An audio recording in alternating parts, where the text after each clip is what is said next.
Shalom, Puji Tuhan, hari ini kita akan kembali belajar akan kebenaran firman Tuhan. Dan kebenaran firman Tuhan kiranya akan terus mengasah kita, menyempurnakan kita menjadi pribadi-pribadi yang berkenan di hadapan Tuhan. Nah, minggu yang lalu kita belajar tentang satu tema apa minggu lalu? Semakin terjepit, semakin melejit, begitu. Tuhan, saya senang jika kita masih mengingatnya, baru seminggu. Dan hari ini menghargai bulan yang hari ini sebagai bulan Juni, sebagai bulan yang dicanangkan selalu oleh GBI sebagai bulan keluarga, maka salah satunya saya akan mengisi dengan firman Tuhan mengenai keluarga. Nah, tema hari ini adalah membangun karakter ilahi dalam keluarga. Ketika kita mencanangkan tema besar di tahun ini adalah membangun karakter Kristus dan perkenanan Tuhan, maka seperti senada, senafas dengan nilai-nilai yang kita tanamkan di gereja ini, yaitu akrab, bagaimana pondasi-pondasi itu harus ada di dalam kita. Nah, ketika kita memulai untuk membangun satu kehidupan manusia yang lebih baik, maka tidak terlepas dari nilai-nilai diri di dalam setiap orang, dan itu tentunya tidak lepas terkait dengan karakter seseorang. Mari kita lihat selanjutnya kebenaran firman Allah yang sebelumnya kita akan membaca di dalam Matius pasal 19 ayat yang ke-13, 14 dan 15. Firman Allah di sana judul perikopnya adalah Yesus memberkati anak-anak. Lalu orang membawa anak-anak kecil kepada Yesus supaya ia meletakkan tangannya atas mereka dan mendoakan mereka, akan tetapi murid-muridnya memarahi orang-orang itu. Tetapi Yesus berkata, biarkanlah anak-anak itu, janganlah menghalang-halangi mereka datang kepadaku, sebab orang-orang yang seperti itulah yang empunya kerajaan surga. Lalu ia meletakkan tangannya atas mereka dan kemudian ia berangkat dari situ.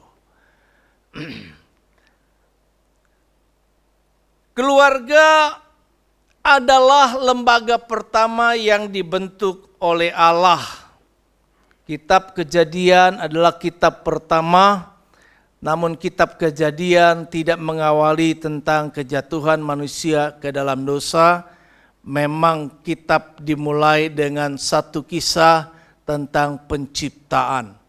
Penciptaan yang diberitahukan ada penciptaan di awal pertama, langit sudah terbentuk dan bumi sudah juga terbentuk. Namun kerusakan terjadi pada bumi sehingga Allah perlu untuk membuat penciptaan yang kedua. Nah, setelah itu Allah membangun manusia Adam, kemudian melengkapinya dengan pasangan hidup karena Allah melihat seorang diri itu tidak baik, maka Allah lengkapi dengan teman hidup yaitu Hawa. Disitulah Allah merancang satu pernikahan yang pertama di bumi ini, di mana Allah membentuk keluarga.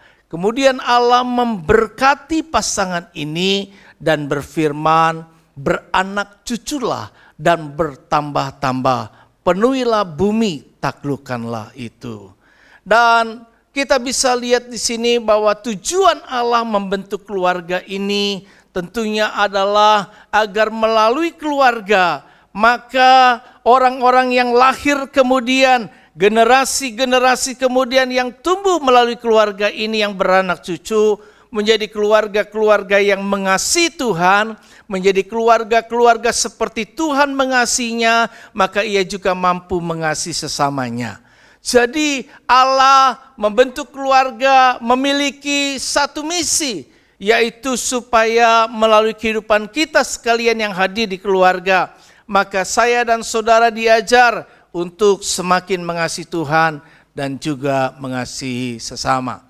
Nah, melalui keluarga ini menjadi pusat pembentukan karakter, di mana kita sekalian di dalam keluarga bukan cuma sekedar orang-orang yang seperti tamu di hotel, yang kemudian sampai di rumah dan kemudian pergi lagi, demikian seterusnya setiap hari.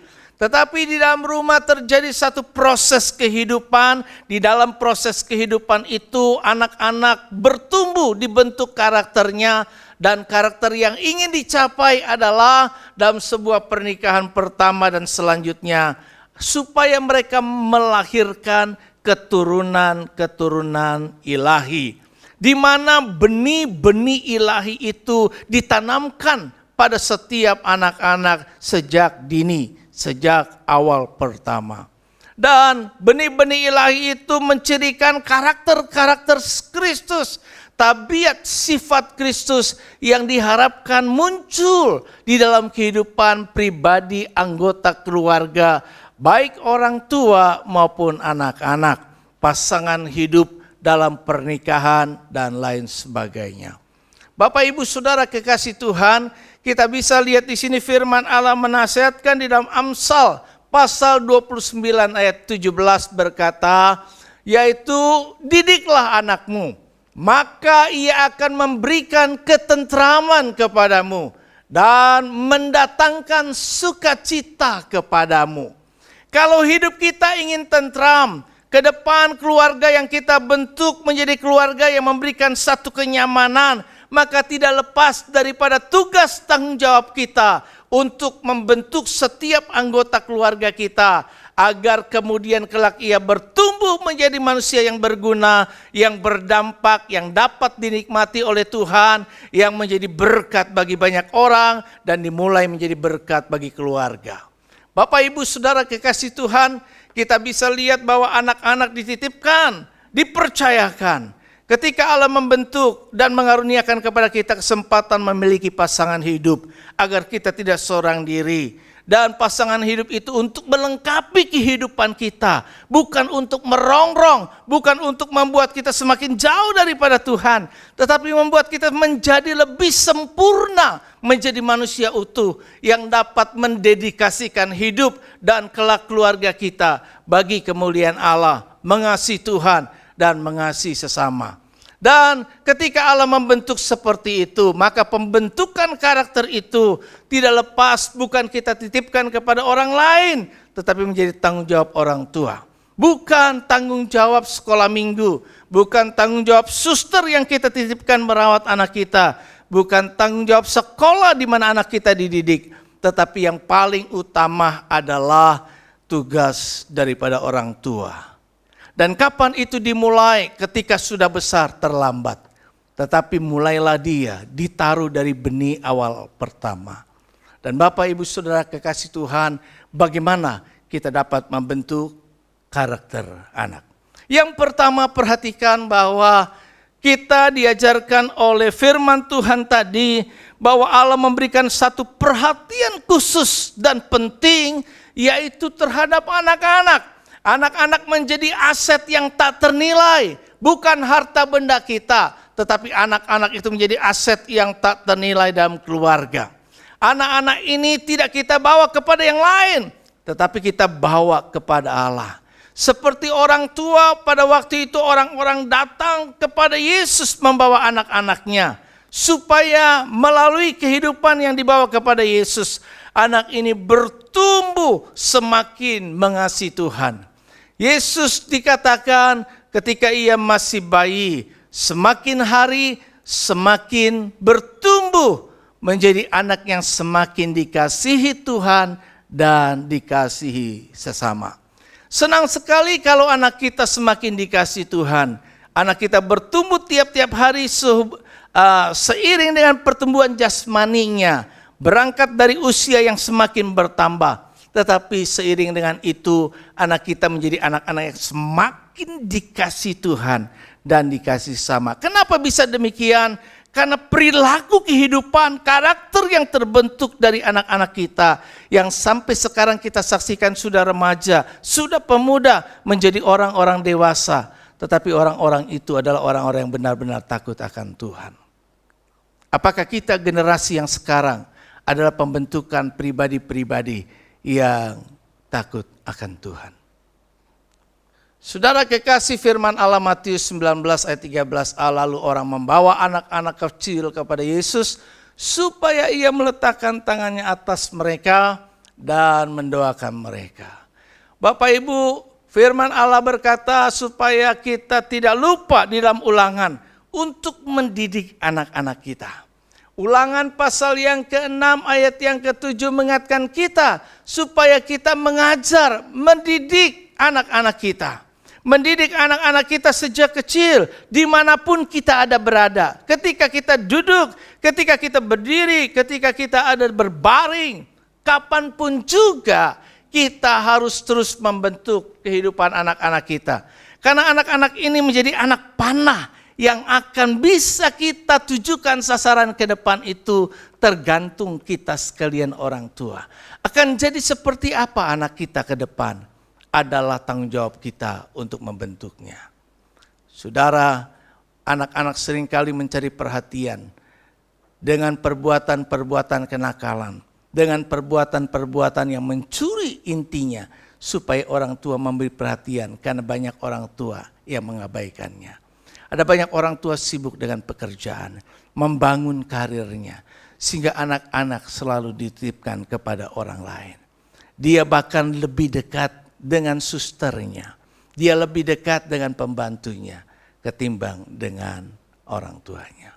Ketika pembantu pulang kampung, anak ini merasa kehilangan, padahal orang tuanya ada dekatnya. Kenapa demikian? Kesalahan itu kita yang buat sendiri. Bapak Ibu, mulailah dari kita sekarang, bahkan generasi muda, orang-orang yang kelak akan menikah, orang-orang yang kelak akan membangun keluarga. Ingat pelajaran ini, bahwa mendidik anak adalah hal yang paling penting. Sejak dini, Timotius bertumbuh menjadi orang-orang yang dikatakan takut akan Tuhan, bahkan menjadi pelayan Tuhan, bahkan menjadi teladan. Kenapa? Karena sejak kecil nenek moyangnya, orang tuanya, Eunike, mengajarkan kepadanya kitab suci, mengajarkan kepadanya firman Tuhan. Adakah kita membawa anak-anak kita semakin dekat kepada Tuhan?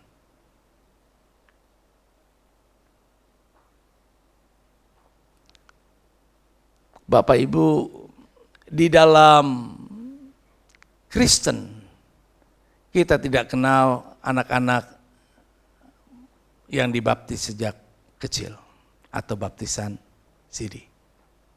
Tetapi firman Allah di Alkitab, karena memang tidak ada baptisan terhadap anak-anak, maka yang ada adalah penyerahan anak. Penyerahan anak, contoh Yesus.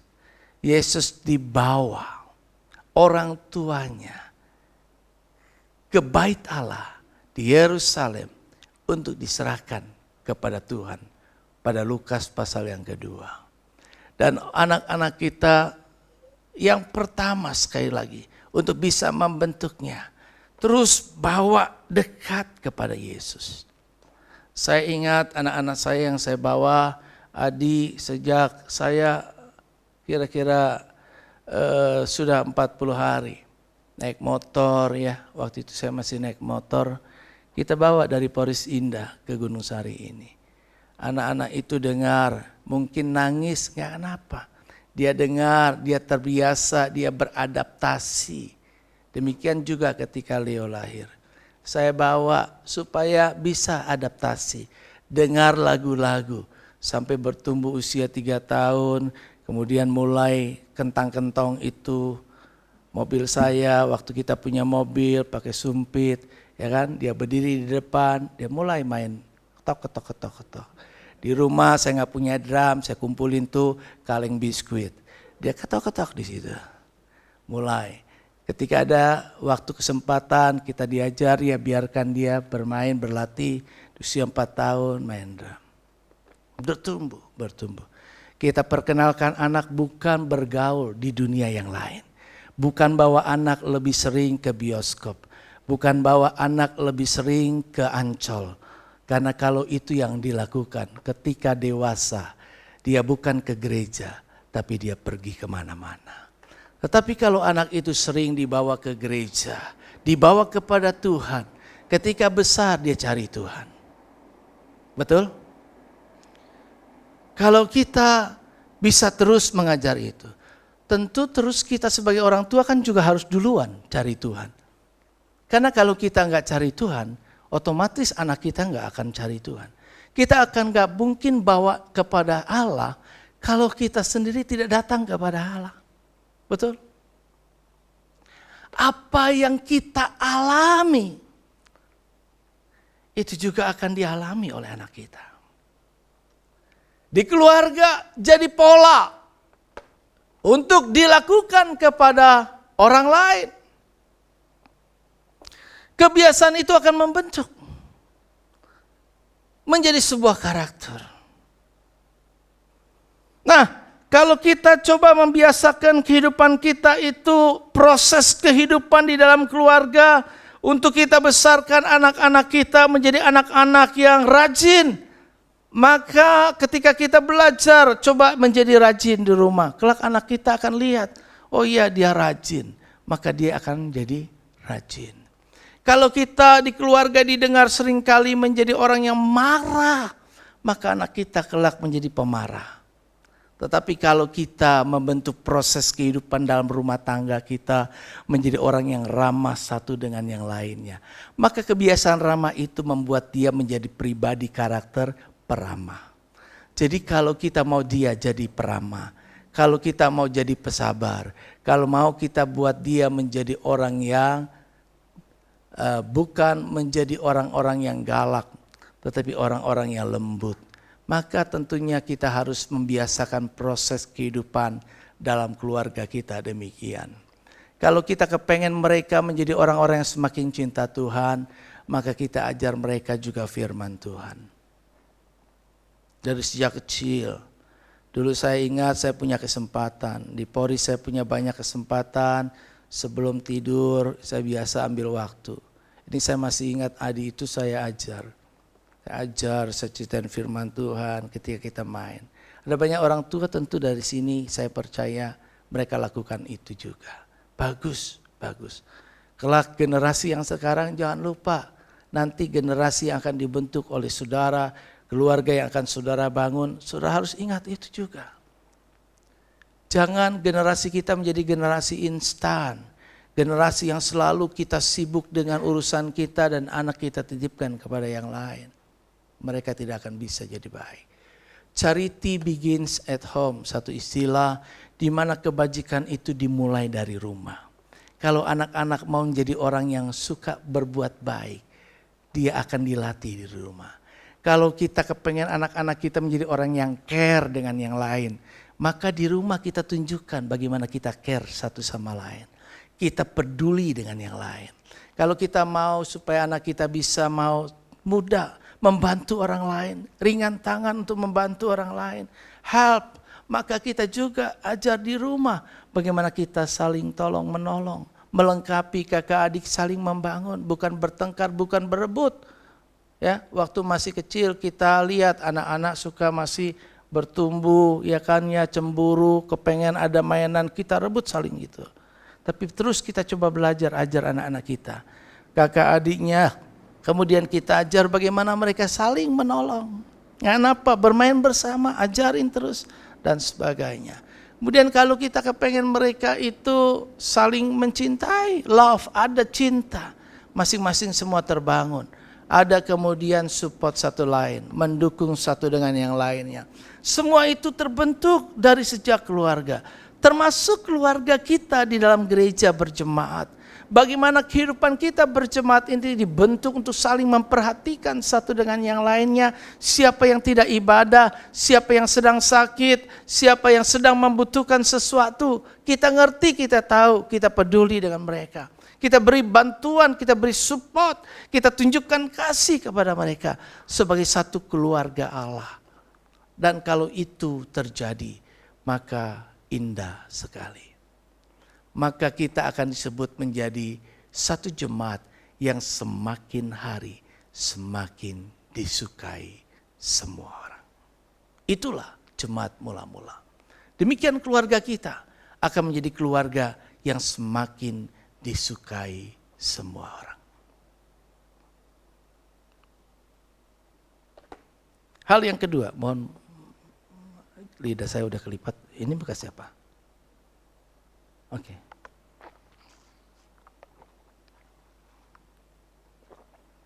Yang kedua, yang pertama tadi masih ingat apa? Membawa anak-anak kepada Yesus. Bawa. Anak-anak yang belum dibawa, bawa dekat. Kalau sekarang kita ada keterbatasan memang karena pandemi, kita tidak mendorong anak secara fisik datang. Tetapi ajar mereka ketika online. Buat guru-guru sekolah minggu juga perhatikan itu. Supaya anak-anak gak cuma sekedar pada waktu itu disuguhkan.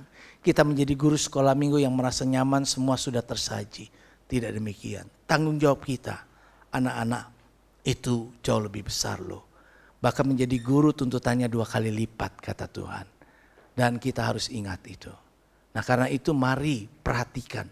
Anak-anak di sini menjadi aset generasi ke depan. Siapa yang kelak akan menggantikan pemimpin remaja. Siapa yang kelak akan menggantikan pemimpin umum bahkan menjadi gembala. Itu mulai dari sekarang. Apakah anak-anak kita dipersiapkan untuk itu? Siapapun kita, pasti di antara kita harusnya ada. Aneh kan, lucu kan, kalau kita sekarang di sini bersama-sama khotbahin terus-terusan. Tapi kemudian satu ketika saya tidak lagi bisa bertahan untuk menjadi gembala.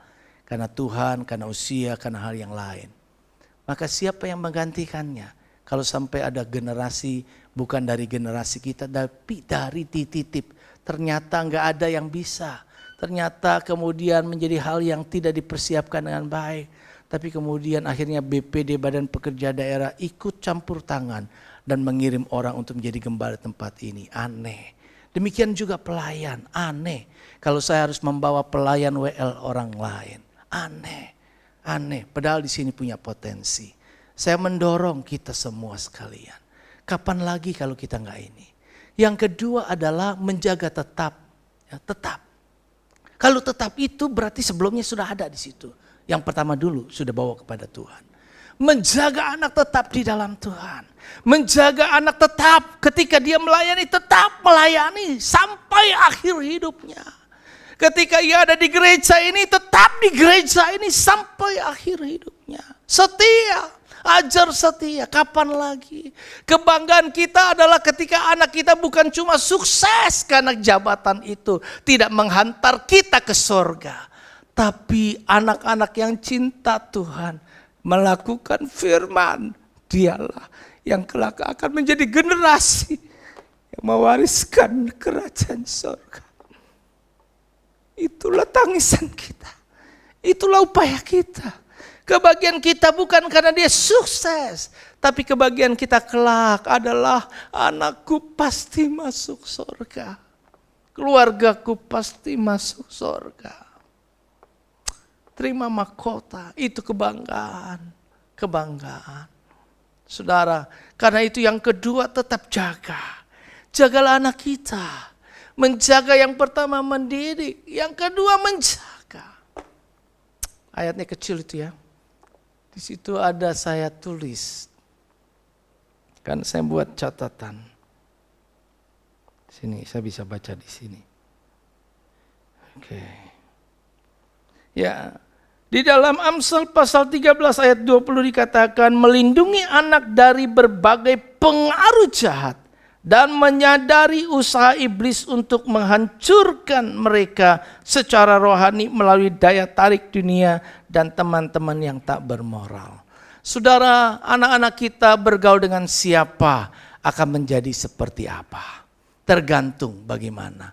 Jadi kalau kita bawa anak-anak kita lebih dekat, bermainnya komunitasnya orang-orang seiman, orang-orang yang takut akan Tuhan, orang-orang yang setia melayani, dia akan dapat terbentuk menjadi sebuah anak yang melihat dengan kasat mata contoh-contoh yang baik. Bagaimana keluarga kita menjadi surga kita. Bagaimana kita mendidik anak supaya kelak menjadi satu nyaman. Bagaimana saya nggak khawatir lagi tentang anak saya, karena kenapa? Karena anak saya bisa bertumbuh sesuai dengan kebenaran firman. Itu nyaman hidup ini. Tapi kalau enggak kita lihat kecenderungannya, aduh, hidup kita tidak bahagia. Kita bergumul untuk anak kita. Nangis sekarang sebelum engkau menangis melihat anakmu di neraka. Nangis sekarang di mana anakmu ketika engkau ada dalam gereja. Jaga mereka baik-baik supaya tetap di dalam Tuhan. Di dalam firman Tuhan 1 Korintus 15 ayat 33 berkata, pergaulan yang buruk merusak kebiasaan yang baik. Bagaimana anak-anak kita? Jaga dia. Jaga dia. Jangan sampai bergaul. Ada anak-anak kenapa bisa jadi LGBT? Menjadi banci, kenapa? Karena salah asuh. Orang tua mengajar anak-anak belum ngerti. Anak-anak laki-laki dibeliin boneka. Anak laki-laki dibeliin mainan, masak-masakan. Lama-lama kecenderungannya apa? Anak-anak laki-laki bergaulnya dengan siapa? Dengan perempuan. Lama-lama kemudian dia jadi feminim. Lama-lama dia kepengen jadi wanita. Bencong. Kenapa demikian? Mereka terbentuk di keluarga. LGBT terbentuk dari keluarga. LGBT itu semakin kuat. Generasi ke depan dunia ini akan dikontrol oleh LGBT. Di PBB dikuasai orang-orang yang menganut kemudian LGBT. Maka nanti tatanan dunia ini akan diarahkan supaya gereja dihancurkan. Karena gereja penentang pertama LGBT. Maka gereja akan dihancurkan. Itu sasarannya. Kemudian maka nanti dari sana orang-orang yang berkuasa menguasai dunia pengaruh ini akan menjadi pemimpin antikris. Berbahaya. Saudara-saudara, kalau anak-anak kita tidak sekarang kita menjadi generasi yang tangguh. Anak-anak yang generasi bertahan. Kalau anak-anak kemudian kita tidak jaga dengan cara bagaimana. Anak kita bermasalah, kita juga ikut bermasalah. Maka anak tidak melihat ada solusi di dalam persoalan. Tapi kalau anak kita bermasalah, kita orang tua tidak ikut di dalam masalah. Kita coba mendidik anak keluar dari masalah. Maka dia tahu bagaimana solusi atas masalahnya. Maka demikian yang seharusnya menjaga anak tetap di dalam Tuhan. Pergaulan yang buruk merusak kebiasaan yang baik. Kebiasaan-kebiasaan yang kita buat, kalau itu tidak merubah kita pribadi dan anak kita, maka kita sedang menjatuhkan anak kita. Orang tua harus lebih daripada anak-anak. Orang tua harus bisa bertahan atas masalah. Dan itu akan dilihat anak-anak. Kalau tidak, orang tua yang nangis bersama dengan anak yang nangis, maka anak akan terus menangis. Tapi orang tua yang sekalipun dia menangis di hati, namun dia coba tegar, dia coba bangkit, dia coba ini. Anak diajar untuk tegar dan bangkit. Bapak Ibu, kapan kita akan membuat generasi ke depan jadi generasi yang kuat? Sejak di keluarga kita. Kita nggak bisa atur, gereja nggak bisa atur terlalu jauh terhadap rumah tangga dan keluarga. Dan keluarga-keluarga Kristen yang harus membentuk dirinya, menjaga. Orang tua harus menjadi teladan. Rohaniawan harus menjadi teladan, pemimpin-pemimpin rohani harus jadi teladan. Semua harus memberikan satu contoh yang baik. Jangan sampai kita menjadi mangsa iblis.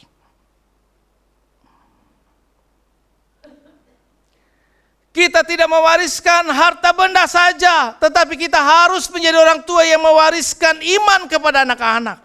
Iman yang tangguh, iman yang tidak goyah di dalam menghadapi berbagai persoalan dan kehidupan ke depan.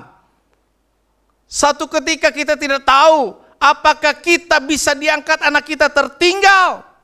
Dan ketika ia tinggal dan hidup diperkenankan masuk dalam masa kesukaran besar dan antikris, apakah dia punya mentalitas yang tangguh atau tidak? Dan sebaliknya demikian. Saya beritahu hidup kita ke depan tidak lebih baik. Saya beritahu bahwa generasi-generasi ke depan tidak lebih baik dari generasi yang sebelumnya. Kenapa demikian? Karena generasi ke depan, generasi yang kurang terbentuk dengan baik.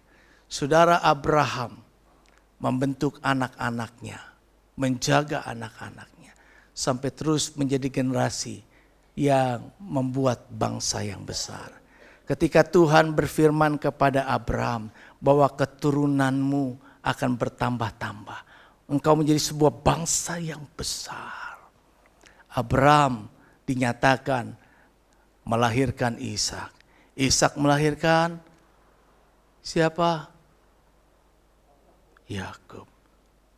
Yakub terus melahirkan generasi yang lain. 12 suku.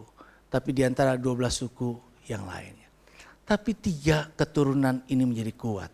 Sehingga Allah menyatakan dirinya sebagai Allah. Siapa? Allah Abraham, Allah Ishak, dan Allah Yakub. Apakah Allah dalam keluarga kita juga akan berkata, Dia adalah Allah, disebutkan Allah saya, Allah anak kita, anak kita, anak kita, turunan kita, dan seterusnya. Wariskanlah iman, wariskanlah karakter yang baik, wariskanlah satu kesempatan anak untuk dididik. Pendidikan di zaman sekarang, khususnya sistem pendidikan di Indonesia, lebih memfokuskan anak kecerdasan cuma IQ. Kecerdasan EQ-nya kurang. Kecerdasan pembentukan karakternya kurang. Kita tidak bisa cuma mengandalkan di sekolah. Tapi di rumah harus kuat banget. Harus kuat banget. Bawa anak-anak kita, jaga dekat Tuhan. Kisah Rasul 21 ayat 9 menjadi contoh. Di dalam perjanjian lama contohnya adalah keluarga Abraham. Di dalam perjanjian baru salah satu contohnya yang bisa kita lihat adalah keluarga Filipus. Keluarga Filipus, suami istri mendidik anak-anak bertumbuh besar. Anak-anak dekat sama Tuhan, dibawa kepada Tuhan dan tetap dijaga di dalam Tuhan.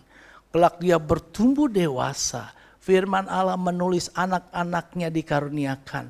Karena dia peka dengar suara firman, maka dia punya karunia untuk bernubuat. Karena dia peka dengar suara Allah. Allah yang berbicara tentang hal-hal yang akan datang. Dia bisa menjadi orang yang bernubuat. Kenapa dia bisa punya karunia seperti ini? Kalau bukan orang tua dan keluarganya terbentuk sedemikian rupa. Anak-anak yang dahsyat di hadapan Allah. Bukan dahsyat di hadapan manusia. Bukan dahsyat dinilai oleh orang lain. Karena kepintarannya dan sebagainya. Kepintaran manusia tanpa dibekali karakter yang benar. Maka manusia itu menjadi generasi yang rakus. Generasi teknologi yang kemudian menggantikan Allah dengan teknologi. Kenapa? Merasa pintar dan menjadi keblinger. Dia berpikir maka manusia hidup. Sekarang ini Cina sedang punya teknologi yang lebih tinggi. Bisa menghidupkan manusia yang mati. Padahal hidup adalah Tuhan yang mengaruniakannya. Saudara, kepandaian yang kita bekali anak tidak menjamin. Anak pintar sehebat apapun di sekolah tidak menjamin. Saya waktu ingat saya masih kerja, Pengalaman saya selalu membuat saya menjadi makin dewasa. Saya wawancari orang-orang yang mau kerja di APL, sampai pendidikan di Amerika, sampai sudah S2. Ketika saya wawancarai, ketika saya melihat bagaimana ia menjawab pertanyaan-pertanyaan saya, ketika saya coba mengajak mereka, kamu mau jadi apa dalam jangka pendek dan jangka panjang? Jawaban-jawabannya itu tidak meyakinkan saya untuk membuat saya menerimanya. Tidak jamin pendidikan itu, tidak jamin. Tetapi orang-orang yang punya karakter yang baik, integritas yang baik, dia bisa. Ya, di antara anak-anak Yakub, Yusuf punya integritas yang baik. Integritas itu membuat ia kelak menjadi pemimpin yang takut akan Tuhan. Menjadi orang kedua yang sangat penting di Mesir. Dan orang yang sedemikian bukan lupa sama keluarga. Dia disakiti sama keluarga, tapi dia tidak terluka. Dia tidak menjadi pendendam. Kenapa? Proses hidupnya membuat ia mengerti bahwa Tuhan punya rencana melalui saya. Maka saya harus jadi berkat bagi keluarga. Itu yang dilakukan oleh Yusuf. Yusuf bertumbuh hebat. Jadi penguasa, jadi orang yang hebat. Tidak kemudian mengabaikan anak-anaknya, saudara-saudaranya, dendam. Kamu ya dulu jahat sama saya. Jangan harap gue bantu lu sekarang. Dan seterusnya. Tapi dia sadar. Dia peluk, dia kasih. Karena dia belajar mengasihi. Saudaraku kekasih Tuhan. Kita lihat perbedaan yang sangat penting dan mencolok. Di dalam perjanjian lama kita bisa lihat contoh-contoh ini. Keluarga Imam Eli. Keluarga orang percaya. Bahkan orang-orang yang luar biasa menjadi imam besar. Tapi tidak menjamin kalau anak-anaknya tidak dibentuk dengan baik. Anak-anak Imam Eli tidak menghormati orang tua. Dia tidak mengindahkan teguran daripada Imam Eli ketika anak-anaknya melakukan kejahatan. Kejahatan yang keji di mata Tuhan. Dia bukan menjadi orang-orang yang bisa mendukung pelayanan orang tuanya. Tapi malah sebaliknya mencemarkan. Bukan kemudian kegagalannya itu apa? Apa kegagalannya? Merusak kredibilitas. Kredibilitas seorang hamba Tuhan. Kredibilitas yang dimiliki oleh seorang imam besar, papanya. Kenapa? Anak-anak yang menjadi imam-imam yang bukan takut akan Tuhan. Gagal membina anak-anak. Jangan sampai seperti itu. Gagal membina. Betapa bahagianya ketika keluarga kita jaga. Jaganya kenapa? Kita sendiri tetap setia di dalam ibadah. Kita sendiri tetap setia di dalam pelayanan. Kita bawa anak kita tetap setia dalam pelayanan. Kita bawa anak kita tetap setia dalam ibadah. Kita bawa anak kita tetap setia sampai mati. Seperti kita setia sampai mati. Enggak demikian malah dimatikan oleh Tuhan. Enggak. Bahkan saking enggak menghormati. Maka perbuatan-perbuatan asusila dilakukan oleh anak-anak kita. Memalukan sekali. Kesalahan yang ditimpakan oleh Imam Eli sekalipun ia menegur adalah ia membiarkan hal itu. Banyak orang tua membiarkan anak-anak melakukan seenaknya. Dia tetap melayani tapi seenaknya. Dia tahu anak-anak melakukan pelayanan yang tidak benar, dia biarkan seenaknya.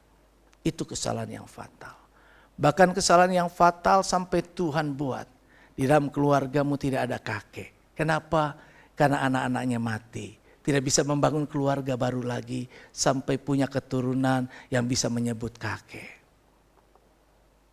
Saudara, kalau kita menjadi pribadi yang demikian, baik orang tua dan anak-anak ke depan membangun keluarganya. Atau engkau bagian dari keluarga itu. Dengar, jangan permalukan orang tuamu. Jangan permalukan Tuhan. Jadilah pribadi-pribadi unggul di hadapan Allah.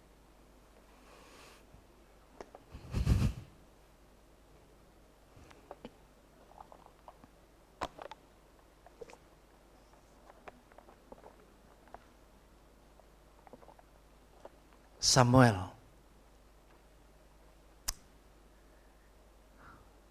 Samuel tumbuh di lingkungan Imam Eli ketika sudah diserahkan.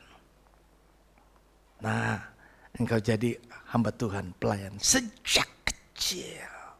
Saya senang kalau ada anak-anak yang kecil mulai diajar. Wah, sekolah minggu dilayani anak-anak sendiri, main drum, main mulai keyboard. Dan saya senang. Saya senang. Tuhan lebih senang lagi. Tapi yang saya rasakan saat ini sedih. Sedih.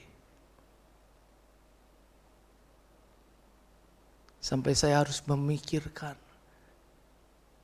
untuk bangun koneksi dengan teman-teman di luar. Mau nggak lu masuk ke sini, bantu pelayanan saya.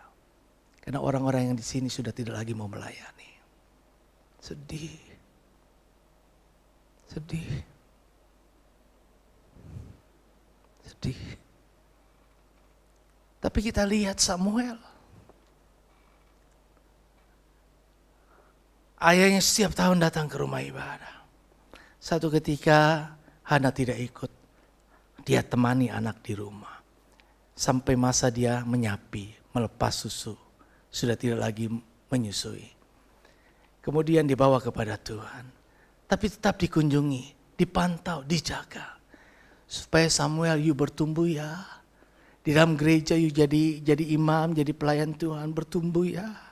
Baik-baik ya di sana. Kamu lihat memang hamba Tuhan, imam kedua Pinehas dan Hofni tidak menjadi contoh yang baik. Engkau jangan ikut dia ya. Jangan seperti ialah. Kemudian orang tuanya dia tetap hormat sekalipun dia orang tua yang tidak jadi contoh, imam-imam Eli itu. Mamanya Hana menjadi satu contoh ibu yang menjadi teladan yang baik dalam mendidik anak. Setiap kali ketika dia datang bawa jubah kecil untuk diberikan kepada Samuel. Dia titip pesan kepada Samuel, Samuel, ingat ya. Kamu adalah anak yang kuminta kepada Tuhan lewat doa. Aku mengharapkan engkau hadir. Aku ingin engkau berdampak hidupmu. Supaya jadi orang yang tidak sia-sia. Kalau engkau lihat yang lain. Jangan jadi seperti mereka. Tapi jangan kemudian engkau merasa engkau lebih suci, engkau lebih baik. Jadi pribadi yang hebat. Sekalipun Imam Eli tidak memberikan satu keteladanan yang baik, tetap hormati dia sebagai hamba Tuhan. Diajar. Sehingga satu ketika Samuel dengar suara memanggil namanya. Dia tetap datang dengan hormat kepada Imam Eli. Mungkin Imam Eli memanggil saya. Bapak, apakah Bapak memanggil saya? Imam Eli nggak ngerti sekalipun hamba Tuhan. Kenapa nggak ngerti? Karena sudah rusak jauh dari Tuhan. Hamba Tuhan yang tidak dengar lagi suara Tuhan dengan baik, tidak lagi dengar. Allah semakin tidak menjadi lebih dekat dengannya. Kemudian Imam Eli berpikir setelah Samuel datang berulang kali. Yang kedua juga dia nggak ngerti. Enggak, aku nggak datang, tidurlah anakku. Tapi setelah ketiga Imam Eli kemudian tersentuh. Kenapa ini pasti Tuhan yang berbicara. Kenapa Tuhan berbicara kepada bocah kecil yang baru-baru ini tumbuh. Kenapa Tuhan gak bicara dengan saya. Menjadi orang yang ditinggalkan Tuhan. Saudara, tapi Samuel akhirnya diajar sama Imam Eli. Ketika engkau dengar itu lagi, katakan, Tuhan ini aku. Ajar anak, dorong anak terus. Dialah generasi ke depan. Siapa yang kelak akan menggantikan posisi saya? Yang bisa setidaknya lebih baik dari saya. Itu yang saya harapkan. Orang-orang yang tidak perlu lagi saya nasihati. Kenapa? Karena dia tahu membawa dirinya dengan lebih baik. Siapa yang menonjol saat ini yang bisa saya lihat. Dialah orang ya Tuhan yang kelak bisa ku percaya menyerahkan tongkat estafet ini. Kalau enggak ada, sedih. Saya gagal sebagai pemimpin menciptakan pemimpin. Saudara gagal menjadi orang tua yang kelak menciptakan anak-anak yang kelak juga menjadi pemimpin yang takut akan Tuhan. Ingat generasi muda, jangan hancurkan hidupmu hanya dengan keduniaan. Keduniaan ini hanya sementara. Kita transit di sini. Tujuan kita kelak di surga. Di surga hidup kita selama-lamanya. Di sini sebentar, gak sebanding penderitaan, korban yang harus kita tanggung. Gak sebanding dengan kemuliaan yang kelak akan kita terima. Karena itu kita diajar, perhatikan yang bukan saja kelihatan, tapi yang tidak kelihatan. Ingat, dengar hari ini di atas mimbar ini, kalau engkau melayani, tetaplah melayani. Melayani Tuhan, bukan melayani gereja. Kalaupun engkau terluka dengan lain, jangan terluka dengan Tuhan. Karena Dia tidak pernah mengkhianatimu. Dia tidak kadang-kadang orang seringkali lupa kalau dia berhadapan dengan masalah orang lain yang jadi kemudian pelariannya Tuhan terus. Kasihan sekali Tuhan. Kalau saya yang baik kemudian saudara marah dengan yang lain, kemudian saudara jadi marah dengan saya. Saya bertanya-tanya apa salah saya? Kok saya baik, kamu jadi marahnya sama saya, padahal yang bermasalah kamu bukan dengan saya. Sama seperti Tuhan. Dengar firman Allah, kita tahu orang-orang yang kita akui Tuhan begitu baik, tapi seringkali kita lupa, kita kurang integritas antara perkataan dan perbuatan. Kalau engkau bilang Allah hari ini tetap baik buatmu, tunjukkan Allah itu baik buatmu. Tetap di dalam Tuhan. Jaga hidupmu. Kalau orang tuamu mungkin kurang rohani daripadamu, engkau jadi contoh buat orang tuamu. Jaga orang tuamu supaya ia tetap di dalam Tuhan. Supaya aku dan keluargaku masuk surga. Yang terakhir, apa? Mendoakan. Lalu ia meletakkan tangannya atas mereka. Didoakan oleh Yesus. Doakan anak-anakmu. Kita gak bisa jaga mereka dengan perkataan kita. Kita tidak bisa menjaga mereka dengan larangan-larangan. Aturan-aturan yang ketat. Tapi kita jaga mereka dengan doa dan tangisan. Bagi anak-anakku. Ya Tuhan, tolong mereka. Tangisan itu pasti berharga. Saya menangis buat jemaat ini. Saya sedih. Kesedihan saya adalah ketika kita sudah jumlahnya ratusan, bahkan ibadah itu sampai kita nggak muat.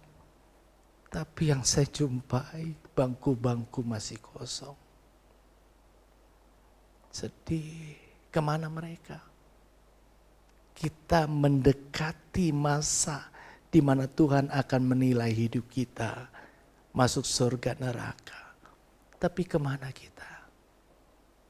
Saya gak punya kemampuan untuk bisa membawa saudara sampai surga. Tapi saya sampaikan firman ini jadi bekal buat saudara bawa diri sampai ke surga. Saya mendoakan supaya lewat doa, tangisan di hadapan Tuhan, kiranya tangan Tuhan menolong saudara untuk terus bertumbuh di dalam Tuhan. Itulah kebanggaan, itulah sebuah keberhasilan, bukan gedung gereja yang dibangun saja, tapi manusia yang terbangun menjadi manusia yang takut akan Tuhan. Orang tua tidak selamanya bisa memantau anak-anak. Maka dari itu sangat penting untuk orang tua selalu mendoakan anak-anaknya agar anak selalu dilindungi dan dijaga Tuhan.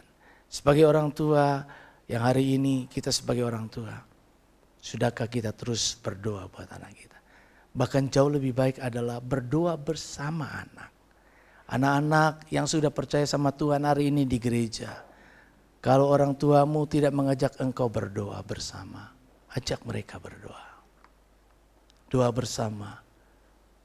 Doa yang dipanjatkan dengan penuh keyakinan. Besar kuasanya. Kuasa itu bekerja dalam rumah tangga dan keluarga kita. Dengan begitu keluarga kita semuanya menjadi keluarga yang takut akan Tuhan. Ini gereja penuh. Berapa banyak keturunan kita hari ini, mungkin kita punya keturunan sampai berapa, 11, 12, 13, 15, 20, 50, bahkan 100. Kalau 100 keluarga, satu keluarga aja bawa ke gereja, jemaat itu udah penuh. Saudara, jemaat yang mana? Yang takut akan Tuhan. Jemaat yang mana? Yang suka melayani. Jemaat yang mana? Jemaat yang saling menghormati. Jemaat yang mana? Jemaat yang rendah hati. Kalau rendah hati itu kita udah direndahkan itu gak bisa lagi. Karena kan saya udah bilang. Kita sadar sendiri sebelum direndahkan orang lain. Ambil aja posisi paling rendah. You gak bisa rendahkan saya lagi, saya udah mentok. Memang saya sudah di situ, udah direndah. Tapi kalau kita tinggi seringkali kita merasa sakit. Kenapa? Karena kita merasa lebih tinggi pada waktu itu. Saudara, saya banyak sakit. Saya banyak disakiti. Tapi saya mengambil posisi paling rendah, menganggap diri saya layak disakiti. Sebagai hamba Tuhan, saya bilang, kalau bukan saya hamba Tuhan, kalau saya bukan orang yang percaya Tuhan, ada banyak orang-orang yang saya berpikir, mungkin saya bisa balas kejahatan dengan kejahatan. Tapi sebagai hamba Tuhan, sebagai orang yang percaya sama Tuhan, Tuhan mengajar saya dan saudara lebih daripada itu. Kalau engkau ditampar pipi kiri, jangan harapkan dendam, kebencian dan amarah. Jangan tanamkan itu pada keluarga kita. Tapi balas kejahatan dengan kebaikan. Bahkan kalahkan kejahatan dengan kebaikan. Jadi contoh yang baik. Doakan terus tapi jangan lupa sekali lagi. Yang pertama tadi apa? Bawa kepada Tuhan. Yang kedua, jaga di dalam Tuhan. Jangan kemana-mana. Yang ketiga, terus kawal dia dengan doa. Dengan begitu, hari ini kita ada di dalam Tuhan. Besok kita ada dalam Tuhan. Dan ke depan sampai selama-lamanya kita ada dalam Tuhan. Sekali Yesus, tetap Yesus. Sampai akhir hidup kita. Tuhan berkati. Amin. Mari kita bangkit diri.